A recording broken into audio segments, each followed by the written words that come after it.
So we're out ice fishing, and I am using an antique tip up. I have it's quite thick string, so I don't know if it's going to work because this is for trout, and I have it wrapped around here.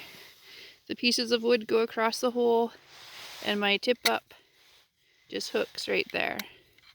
I have a yellow hook with a yellow worm on it, a little bit more bait, and we will see if anything bites.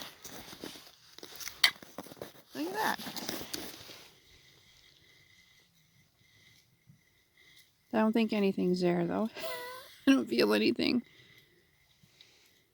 But that was exciting.